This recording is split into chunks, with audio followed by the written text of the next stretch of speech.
Malam itu terlalu gelap untuk ukuran desa kecil yang biasanya diterangi rembulan. Hujan deras sejak sore menambah kelam suasana, membuat jalanan berlumpur dan suasana semakin mencekam. Dini, seorang gadis berusia 22 tahun, baru saja tiba di rumah kakeknya. Ia kembali setelah bertahun-tahun lamanya tidak mengunjungi desa tersebut. Perjalanan yang melelahkan membuat tubuhnya terasa berat. Namun rasa rindu pada sang kakek mendorongnya untuk tetap melangkah. "Kamu tidur di kamar belakang ya, Dini?" ujar kakek dengan nada pelan. Matanya mengarah keluar jendela, seolah menyelidik sesuatu yang tidak terlihat. Kerutan di wajahnya semakin dalam, dan suaranya seperti mengandung peringatan yang tidak langsung diucapkan. Dini mengangguk, meski perasaan tak nyaman mulai menyelinap di dadanya. Kamar belakang itu dulu adalah tempat favoritnya. Tempat ia sering bermain dengan boneka-boneka kecilnya di masa kecil. Namun kini, ruangan itu terasa seperti sesuatu yang asing, menyimpan rahasia yang belum ia pahami. Ketika memasuki kamar, udara lembab dan bau kayu tua bercampur tanah basah menyambutnya. Dinding-dinding kamar tampak lapuk, dengan bercak jamur yang membentuk pola aneh. Di sudut ruangan berdiri sebuah cermin besar dengan bingkai kayu berukir rumit. Ukirannya menyerupai ranting-ranting pohon yang melingkar dengan detail yang hampir hidup. Sepertinya ini barang antik, pikirnya sambil mendekati cermin tersebut. Namun, saat ia menatap bayangannya sendiri, perasaan ganjil menyergap. Ada sesuatu yang terasa salah, tapi ia tak bisa menjelaskan apa itu. Bayangan dirinya tampak sedikit lebih gelap, lebih suram, seolah-olah ada sesuatu di balik pantulan itu. Semalaman hujan tidak berhenti. Gemuruh petir sesekali menyambar, membuat seluruh rumah bergetar. Dini mencoba tidur, tetapi suara-suara aneh mulai terdengar. Samar-samar, seperti langkah kaki berat yang mengelilingi rumah. Langkah itu terdengar lambat, berirama, seolah-olah seseorang sedang berjalan dengan hati-hati. Sesekali, suara gemerisik terdengar dari lorong. Namun, saat Dini bangkit dan membuka pintu, lorong itu kosong. Kegelapan menyambutnya, dan udara dingin membuat tubuhnya merinding.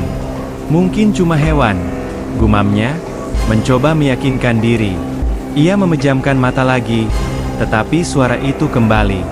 Kali ini lebih dekat, lebih jelas. Langkah kaki itu berhenti tepat di depan pintu kamarnya. Jantungnya berdegup kencang.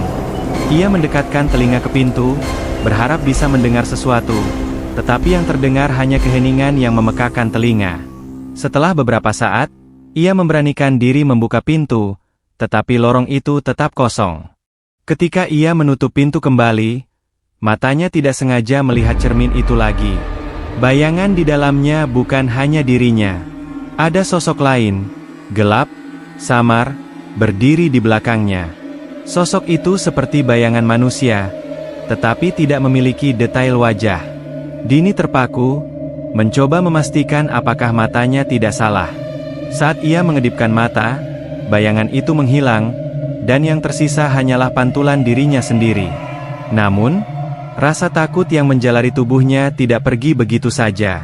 "Aku cuma lelah," bisiknya, mencoba menghibur diri. Ia menarik selimut hingga menutupi kepala dan memejamkan mata, berharap malam segera berlalu. Keesokan paginya, cahaya matahari yang redup menyusup melalui celah-celah jendela. Dini bangun dengan perasaan aneh, seperti ada sesuatu yang menempel di tubuhnya. Ketika ia membuka tirai, pemandangan desa yang basah oleh hujan terlihat begitu sunyi, hampir seperti tidak berpenghuni. Burung-burung yang biasanya berkicau di pagi hari tidak terdengar. Ia mencoba mengusir perasaan itu dengan membenahi kamar, tetapi cermin di sudut ruangan terus menarik perhatiannya. Seolah-olah ada sesuatu yang bersembunyi di balik permukaannya. Ketika sarapan bersama kakek, Dini mencoba bercerita tentang suara-suara yang ia dengar malam sebelumnya. "Kek, tadi malam aku dengar suara langkah kaki di lorong," katanya dengan nada hati-hati. Kakek terdiam sejenak, meletakkan cangkir kopinya. Wajahnya yang keriput tampak lebih serius dari biasanya. "Desa ini memang punya cerita lama, Dini. Kadang-kadang, malam tidak hanya milik kita," jawabnya samar. Matanya tidak menatap Dini, melainkan menatap keluar jendela, seperti mencari sesuatu di balik gerimis yang masih turun. Jawaban itu membuat bulu kuduk Dini meremang. Ia ingin bertanya lebih lanjut, tetapi kakek menghindari topik itu dengan meminta Dini untuk membantunya di dapur. Hari itu, Dini mencoba mengalihkan pikirannya dengan membersihkan kamar belakang. Ia menyapu lantai yang penuh debu dan membersihkan kaca jendela yang buram.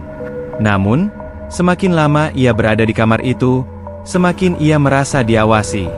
Ia beberapa kali menoleh ke arah cermin, tetapi tidak ada yang aneh. Meski begitu, perasaan tidak nyaman itu tetap ada, seperti bayangan gelap yang menyelinap di sudut matanya. Saat sore tiba, Dini menemukan sebuah buku tua di laci meja kamar. Halaman-halamannya sudah menguning, dan isinya penuh dengan tulisan tangan yang nyaris tak terbaca. Namun, satu kalimat yang tertulis dengan tinta merah membuat jantungnya berdetak lebih cepat. Jangan pernah menatap terlalu lama ke dalam cermin. Kalimat itu terus terngiang-ngiang di kepalanya sepanjang malam. Ia tidak bisa memahami apa yang sebenarnya terjadi, tetapi ia tahu satu hal. Malam ini akan lebih panjang dari biasanya. Keesokan harinya, Dini mendapati kakek sedang duduk di ruang tamu dengan wajah yang tampak lebih tua dari ingatannya. Mata kakeknya cekung, dan lingkaran hitam di bawah matanya menambah kesan bahwa ia tidak tidur semalaman. Saat Dini mencoba mengajaknya berbicara, kakek hanya menjawab seadanya. Suasana rumah terasa lebih sunyi, bahkan suara hujan di luar terdengar seperti bisikan aneh yang berulang-ulang. Apa ada yang aneh, Kek? Semalam aku merasa lorong itu ada sesuatu, tanya Dini dengan hati-hati. Kakek mengalihkan pandangannya. Ia terlihat ragu, tetapi akhirnya menjawab. Dini, kamar belakang itu bukan tempat biasa. Ada alasan kenapa aku tidak pernah memindahkan cermin itu. Dini merasa penasaran, tetapi kakek tiba-tiba bangkit dan berjalan keluar tanpa memberikan penjelasan lebih lanjut. Sikap itu hanya membuat rasa ingin tahu Dini semakin besar. Hari itu, Dini mencoba lebih memperhatikan cermin besar di kamar belakang. Ada detail pada ukiran bingkainya yang tidak pernah ia perhatikan sebelumnya. Pola ranting-ranting itu tampak menyatu menjadi gambar yang lebih besar, seperti bayangan wajah seseorang yang berteriak. Perlahan, ia menyentuh permukaan cermin dengan ujung jarinya. Rasanya dingin, hampir seperti es, meskipun udara di kamar itu hangat. Saat Dini mendekatkan wajahnya, ia melihat pantulan dirinya tersenyum, tetapi ia tidak sedang tersenyum. Tubuhnya mundur spontan, dan napasnya tersengal. Ia menggosok matanya, mencoba memastikan apakah itu hanya halusinasi. Namun, rasa tidak nyaman itu tidak hilang. Dini memutuskan untuk mencari lebih banyak petunjuk di rumah itu.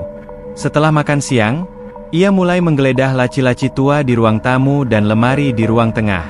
Kebanyakan hanya berisi kertas-kertas tua yang sudah berjamur, tetapi di salah satu laci, ia menemukan buku catatan kecil dengan kulit yang sudah mengelupas.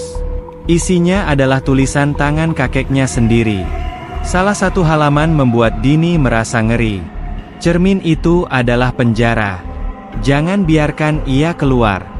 Jangan biarkan ia masuk. Tubuhnya gemetar saat membaca kalimat itu. Ia membawa buku itu kembali ke kamar dan membacanya lebih lanjut. Dalam tulisan itu, kakeknya menjelaskan bahwa cermin tersebut diwariskan oleh leluhur mereka dan memiliki sejarah kelam. Konon, seseorang pernah mencoba memanggil sesuatu dari dunia lain menggunakan cermin itu sebagai medium, tetapi ritualnya gagal.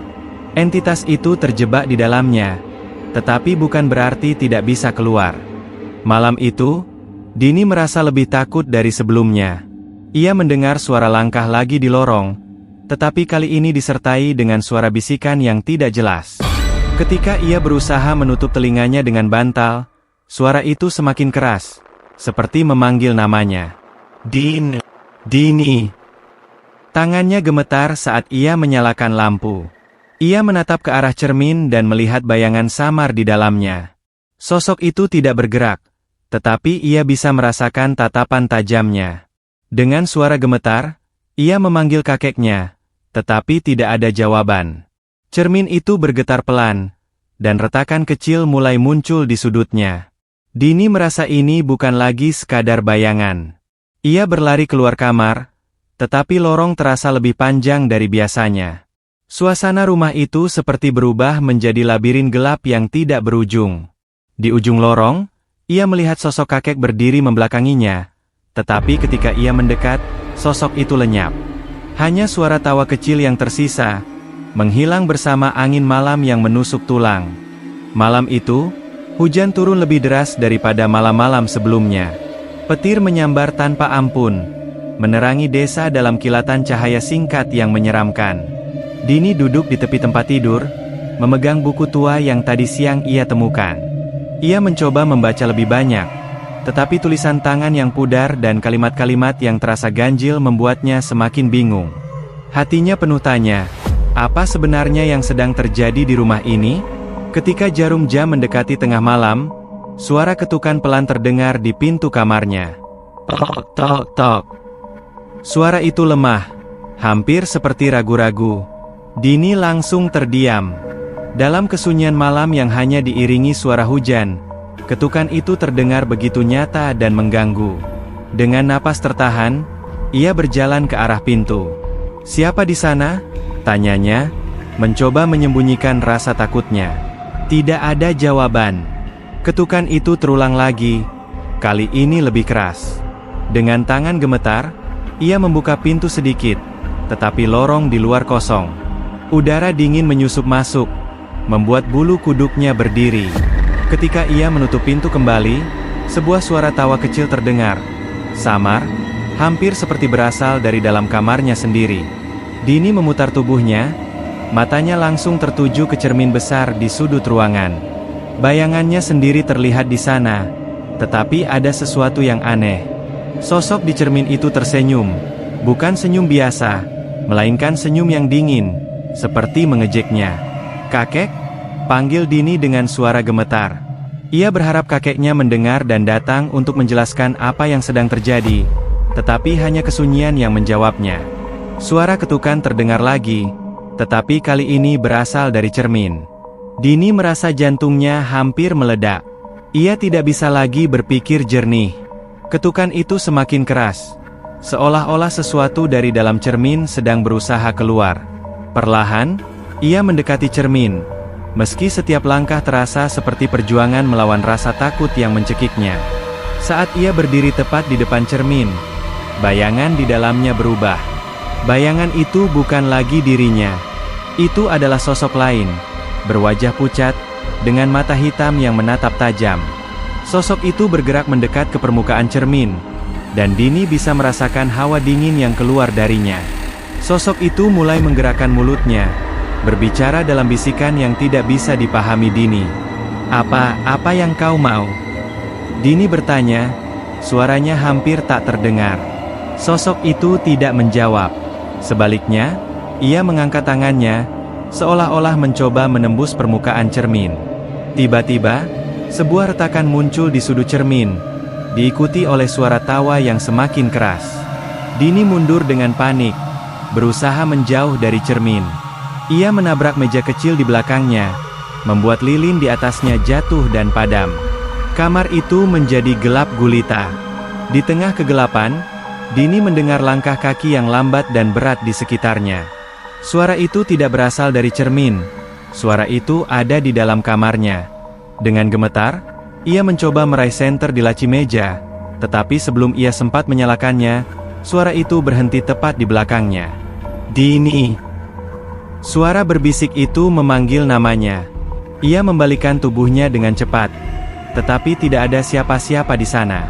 Ia hanya bisa merasakan kehadiran sesuatu yang tak terlihat. Tanpa berpikir panjang, Dini berlari keluar dari kamar dan menuju kamar kakeknya. Namun, kamar kakek kosong. Tempat tidur masih rapi, dan tidak ada tanda-tanda bahwa kakek pernah tidur di sana malam itu. Di atas meja, ia menemukan tumpukan kertas-kertas tua yang berisi tulisan tangan. Salah satu kertas itu menarik perhatiannya. Jika ia mengetuk, jangan buka pintu. Jika ia mendekat, jangan lihat. Jika ia keluar, kita semua akan binasa. Dini merasa tubuhnya melemas. Ia tahu sekarang bahwa apapun yang ada di dalam cermin itu bukanlah bayangan biasa. Namun, ia tidak tahu bagaimana menghentikannya. Ketika ia mendengar suara langkah kaki lagi, kali ini dari arah lorong, ia menyadari bahwa ia tidak lagi sendiri di rumah itu. Ia mencoba mencari jalan keluar, tetapi lorong itu terasa lebih panjang dari biasanya. Lampu-lampu di sepanjang lorong berkedip-kedip, menciptakan bayangan yang tampak seperti sosok bergerak. Di ujung lorong, ia melihat pintu depan rumah, tetapi seolah-olah ada sesuatu yang menghalanginya untuk mendekat. Setiap langkah yang ia ambil terasa semakin berat. Ketika ia akhirnya mencapai pintu, ia menyadari bahwa sosok yang tadi ada di cermin kini berdiri di balik kaca jendela, menatap langsung ke arahnya. Mata hitam itu tidak berkedip, dan senyumnya masih sama, dingin dan penuh ancaman. Dini menjerit, tetapi suaranya tenggelam oleh suara petir yang menyambar di luar. Malam itu terasa seperti tidak berujung. Dini merasa bahwa ia sedang terjebak dalam mimpi buruk yang tidak bisa ia bangun darinya. Hanya satu hal yang pasti, cermin itu adalah kunci dari semua kejadian ini, dan ia harus menemukan cara untuk menghentikan teror ini sebelum semuanya terlambat. Setelah malam mencekam yang membuatnya tidak bisa tidur, pagi datang dengan cahaya redup yang terasa seperti tidak mengusir kegelapan. Dini duduk di ruang tamu dengan kepala berat. Ia memandangi kakeknya yang tampak sibuk, tetapi tidak seperti biasanya. Mata kakeknya cekung, dan ia terlihat lebih tua dari yang seharusnya. Kakek tahu ada sesuatu yang tidak beres di rumah ini, pikir Dini, tetapi ia terlalu takut untuk bertanya langsung. Ketika akhirnya ia memberanikan diri, kakek hanya memberi jawaban yang samar-samar. Dini, ada hal-hal yang tidak perlu kau ketahui. Kadang, semakin kita mencoba mencari jawaban, semakin kita tersesat. Jawaban itu hanya menambah rasa penasaran Dini. Ia merasa ada sesuatu yang disembunyikan, sesuatu yang lebih besar dari apa yang bisa ia bayangkan. Hari itu, Dini memutuskan untuk menjelajahi rumah. Rumah kakeknya adalah rumah tua yang sudah berdiri lebih dari 3 generasi. Beberapa bagian rumah mulai lapuk, tetapi masih penuh dengan benda-benda antik dan berharga. Ia mulai dengan menggeledah lemari tua di ruang tengah. Sebagian besar hanya berisi dokumen-dokumen kuno, foto-foto lama, dan perabotan kecil. Namun, di salah satu laci, ia menemukan sebuah kotak kayu kecil yang terkunci. Dini mencari-cari kunci untuk kotak tersebut. Ia akhirnya menemukannya di dalam laci meja kamar kakeknya. Saat membuka kotak itu, ia menemukan sesuatu yang mengejutkan. Sebuah buku catatan kecil dengan sampul kulit yang sudah mengelupas.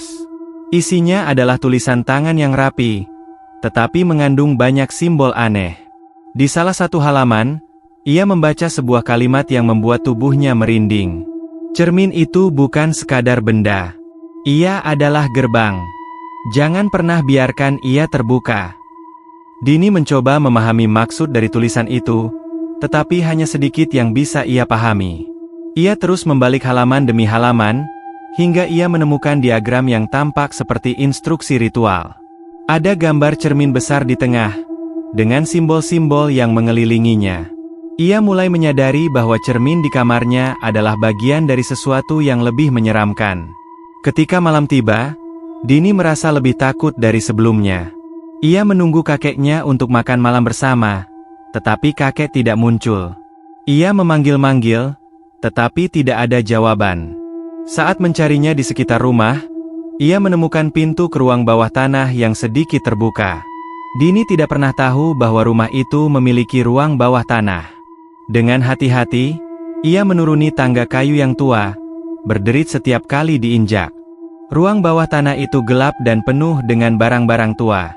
Di sudut ruangan, Dini melihat kakeknya sedang duduk di depan meja dengan lilin menyala. Ia tampak seperti sedang membaca sesuatu, mungkin buku yang mirip dengan yang Dini temukan di kotak kayu. "Kek, apa yang sedang kakek lakukan?" tanya Dini dengan suara pelan. Kakeknya tersentak, lalu segera menutup buku itu. "Kau tidak seharusnya ada di sini," jawabnya, nada suaranya tegas. "Kembalilah ke kamar." "Tidak, Kek. Aku tahu ada sesuatu yang salah di rumah ini.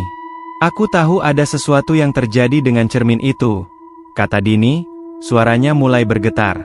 "Kakek harus memberitahuku apa yang sebenarnya terjadi." Kakek terdiam lama sebelum akhirnya menghela napas berat. Cermin itu adalah warisan keluarga kita. Tapi bukan warisan biasa. Itu adalah penjara. Di dalamnya ada sesuatu yang tidak boleh keluar ke dunia ini. Dini merasa jantungnya berdetak lebih cepat. Apa maksud kakek? Sesuatu seperti makhluk. Aku tidak tahu pasti apa itu, jawab kakek dengan suara pelan. Tapi ia kuat. Dan ia berbahaya.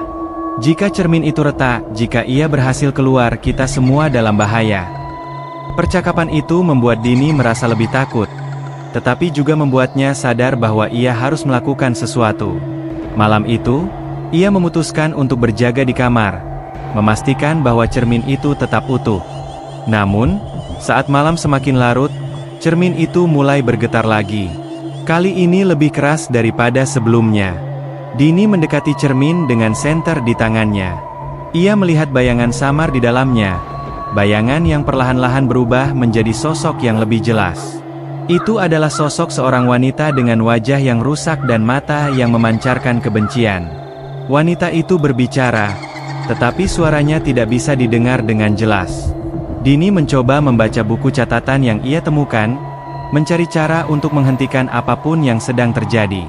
Ia menemukan bagian yang menyebutkan bahwa untuk mengunci cermin sepenuhnya, ia harus melakukan ritual tertentu. Namun, ritual itu membutuhkan keberanian besar, karena ia harus berdiri di depan cermin dan membaca mantra dengan lantang. Malam itu menjadi malam yang paling mencekam bagi Dini. Ketika ia memulai ritual, sosok di dalam cermin mulai menjerit. Cermin itu bergetar hebat, dan retakan kecil mulai muncul di permukaannya. Dini terus membaca mantra meskipun seluruh tubuhnya gemetar. Akhirnya, cermin itu berhenti bergetar, dan bayangan di dalamnya menghilang. Namun, sebelum Dini sempat bernapas lega, ia melihat sesuatu di lantai. Sepotong kecil kaca cermin yang memantulkan bayangan wanita itu. Ia tahu bahwa ini belum berakhir. Setelah malam-malam penuh teror, Dini akhirnya menyadari bahwa ia harus mengambil tindakan lebih drastis. Cermin itu tidak bisa dibiarkan berada di kamarnya lebih lama lagi. Meski takut, ia mengumpulkan keberanian untuk menghadapinya. Malam itu, hujan turun dengan deras. Petir menyambar hampir tanpa henti. Dini mempersiapkan segala sesuatu untuk ritual yang disebutkan dalam buku catatan tua yang ia temukan. Lilin-lilin kecil diletakkan mengelilingi cermin, dan simbol-simbol dari buku digambar di lantai menggunakan kapur. Ia membaca setiap baris instruksi dengan hati-hati, memastikan semuanya tepat. Ketika semua sudah siap, Dini berdiri di depan cermin, membawa buku itu di tangannya. Bayangan samar mulai muncul di permukaan cermin, perlahan berubah menjadi wajah wanita yang rusak. Mata hitam wanita itu memandang Dini dengan tajam, penuh kebencian. "Kau tidak akan bisa menghentikanku." Suara itu terdengar jelas kali ini, dingin dan menusuk. Bibir wanita itu bergerak seiring dengan suara yang memenuhi ruangan. "Aku tidak akan membiarkanmu keluar," jawab Dini, mencoba menyembunyikan rasa takutnya. Ia mulai membaca mantra yang tertulis di buku itu. Cermin mulai bergetar hebat, dan retakan kecil muncul di permukaannya. Bayangan wanita itu menjerit, tetapi suaranya terdengar seperti ribuan suara yang bercampur menjadi satu. Angin dingin tiba-tiba berhembus dari cermin, meniup lilin-lilin hingga padam. Namun, Dini tidak berhenti membaca. Ia tahu bahwa jika ia berhenti sekarang, semuanya akan sia-sia. Ketika mantra mencapai bagian terakhir, wanita di dalam cermin mendekat ke permukaan. Wajahnya semakin jelas, dan tangannya mulai menembus retakan di cermin. Dini merasakan hawa dingin menyentuh kulitnya, membuat tubuhnya gemetar hebat. Tetapi ia tetap membaca, melawan rasa takut yang hampir membuatnya lumpuh. Akhirnya, ketika ia menyelesaikan mantra terakhir, cermin itu meledak dengan suara yang memekakan telinga. Pecahan kaca beterbangan ke segala arah, tetapi tidak melukai Dini. Ruangan itu menjadi gelap gulita, hanya suara hujan yang tersisa. Ketika ia menyalakan lampu, ia melihat bahwa cermin itu telah lenyap, hanya menyisakan bingkai kosong. Namun, di lantai, ia menemukan sebuah pecahan kecil dari kaca cermin. Bayangan wanita itu masih ada di dalamnya, tetapi tampak lemah, hampir memudar. Dini mengambil pecahan itu dengan hati-hati, memasukkannya ke dalam kain, dan membawanya keluar. Di luar rumah, hujan masih turun dengan deras. Dini menggali lubang di halaman belakang, cukup dalam untuk mengubur pecahan kaca itu. Ia meletakkannya di dalam lubang, menutupinya dengan tanah, dan berdoa agar entitas itu tidak pernah kembali lagi. Ketika semuanya selesai, Dini kembali ke dalam rumah. Ia merasa lega, meski lelah. Namun, perasaan bahwa semuanya belum sepenuhnya berakhir masih mengganggunya. Ia menatap keluar jendela, melihat hujan yang terus turun. Dalam bayangan samar di kaca jendela, ia hampir bisa bersumpah bahwa ia melihat senyuman kecil. Keesokan harinya, Dini memutuskan untuk meninggalkan desa.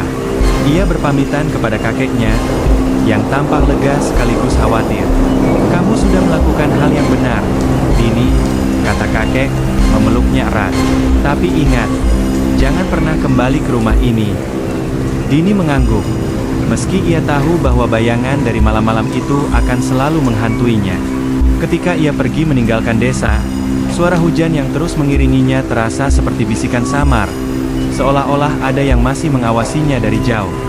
Rumah itu kini kosong, tetapi penduduk desa yang lewat di dekatnya sering mengatakan bahwa mereka mendengar suara ketukan dari dalam, terutama saat hujan turun deras. Sebuah misteri yang tidak pernah terpecahkan sepenuhnya, dan sebuah peringatan bagi siapapun yang berani mendekati cermin yang terkutuk itu. Terima kasih telah meluangkan waktu untuk membaca cerita Hujan di Malam Tak Bernama. Kami berharap Anda menikmati setiap detik ketegangan dan misteri yang dihadirkan dalam cerita ini. Dukungan Anda sangat berarti bagi kami dalam menciptakan lebih banyak karya seru di masa depan. Jika Anda menikmati cerita ini, jangan lupa untuk like cerita ini sebagai bentuk dukungan Anda. Share cerita ini kepada teman-teman Anda agar mereka juga bisa merasakan sensasi menegangkan dari setiap bagiannya. Subscribe untuk mendapatkan pembaruan cerita terbaru langsung ke perangkat Anda. Terima kasih sekali lagi, dan sampai jumpa di cerita selanjutnya.